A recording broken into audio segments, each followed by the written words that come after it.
Hi everyone, you're tuned into another edition of Connected with Key. Yours truly, Kierra here with Atari Jones. How you doing? Good, how are you? Doing well. So, tell me a little bit about yourself. First of all, can we discuss your name? How did that come about? So I have a homie that I went to high school with. His name's Sam. Unfortunately, he's not here right now, but I used to go by something else called Young Truth. And he was like, man, that name sounds kind of like local. It sounds okay. There's other Youngs and stuff like that. He was like, how about Atari Jones? And then ever since that, it's stuck. Okay. What exactly does that mean for you?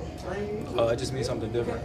Okay. And then you describe your type of music as indie stone rap. Right. What exactly does that mean? It just means a vibe you feel like when you get stoned. Okay. And how long have you been doing music? 12 years. 12 years? So how did you first get started? Take me a little bit back to the old Young Truth. Tell me a little bit about that. So I also went by Young Spree too. Okay. A little fun fact. Dang, so how did I get started? Low key with poetry. Okay. Like 4th grade shit. And that was it. I was like, yeah, let me add these to some beats. And it just went crazy, man. So how did you get started? Did you just wake up one day and just say, hey, poetry, but now I want to turn it into music? Nah, so honestly, I wanted to be like, typical children, dreams, motivation. Wanted to be like a lawyer, a doctor. But then when I found because that kind of sounds like cheesy, but if I want to say like heard some cool sounds, I was like, man, this could be what I could do. So, And speaking of cool sounds, who are some of your musical influences? Like, what influenced you musically? That's it. Nobody, honestly. Like, I like people's sounds and what they do, but it's if you want to make it or want to do something different, I feel like you just got to be yourself. And what has been your greatest obstacle thus far in the music industry? Just getting over people's egos, because everybody has an ego. Absolutely. And then how do you do that? How do you deal with social media, it being such a social media driven era? How do you find the balance in that? Just do your own thing. That's it. What's your own thing? What else do you like to do besides music? I low-key fuck with like tech shit. I like to read a little bit. Work on like acting and writing scripts. So you're multifaceted. Appreciate that. Okay. Is there a dream collaboration that you have in mind? Low-key, I'm trying to get a verse from Will Smith. Will Smith? How you feel about his Instagram presence? His Instagram presence is crazy. Yeah. Definitely dope. And then, is there a collaboration that you've done thus far in your career that specifically stands out? Yeah, with my homie from Tel Aviv, shout out Yaron. But we did he's a DJ, and we just did a collab over this Miguel track, and that also kind of helped me start going crazy with music. Okay, and then we're talking about collaborations. I've seen on Twitter that you take part in a Women in Art series. Yeah, Tell me a little bit about that. So it's just something outside of my creativity with music that I add to my music, if that makes sense. Because everybody likes women, so I figured why not show it off with different photographers, like my homie back there at Deshaun, shout him out, and Mike over there. But just collaborating with different photographers and bringing together that image that looks good. Okay, that's super interesting. And then say someone wanted to get in touch with you, how would they do that as far as being involved in the Women in Art series? First of all, they would have to look nice. Qualifications, requirements. Also, shout out my dude Javier. He's just over here. They can. Sometimes I'll take submissions, or I'll reach out to somebody specific that I think I can help enhance their online presence or enhance their presence in general. Okay. And then you're a Cleveland native, correct? Right. Shaker Heights. Okay.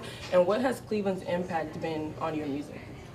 Kind of just a grind for real, because Cleveland don't really have a sound. No diss on Cleveland, because go Cavs.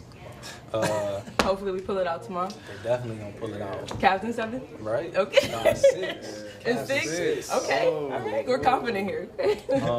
But yeah, just to grind and stay focused. So you mentioned that Cleveland doesn't really have a sound, but how would you describe the transitory period that Cleveland is going through right now? Cleveland going through like a renaissance period, I want to say. Everybody's trying to be creative and do something to either better themselves or better the community, which is dope.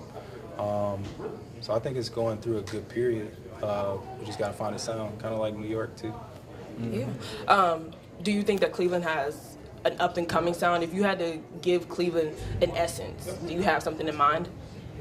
Not really. I would just tell everybody to be original. That's the only advice you got? Yeah. What is your advice for an up and coming artist that's looking at you and hopes to reach your level of success? That's dope. Because I still want to reach more levels of success. You know what I'm saying? Never be complacent and just stay focused, no matter what people say to you or tell you. Because at the end of the day, it's your dream, you know? So. And what drives that dream for you? Like, what feeds your creative spirit? Self-motivation. That's it. Can you describe for me a little bit your creative process? Yeah, I might smoke, I might drink, and then just head to the studio. One time I went with my cousin Nas off like 2 4 Locos, made a track, freestyle.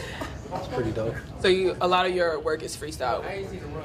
Nah, so I just dropped a track with Complex. That track took me like 6 hours to write, but sometimes I just be in the moment and I feel like freestyle.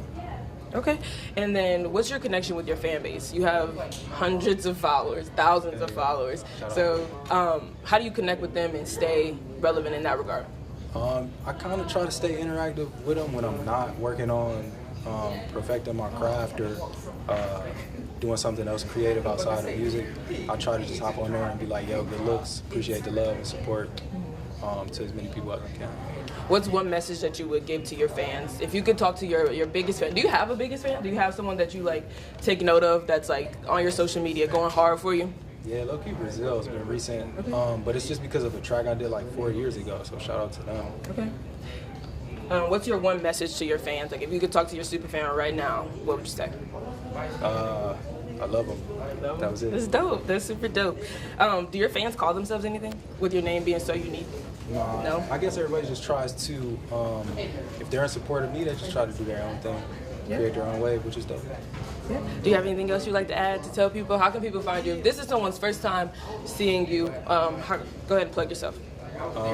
Just follow me at Atari Jones _Jones because somebody else took my Atari Jones. The struggle is real. I can't get my name either, so. Yeah, at Atari _Jones. All right, guys, that's all I have for you. This is Atari Jones. I'm Kierra Cotton. That's Nas at 60.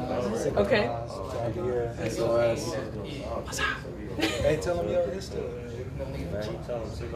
Sicko Nas, y'all. Sicko Nas. All right, guys, you've been connected with Key.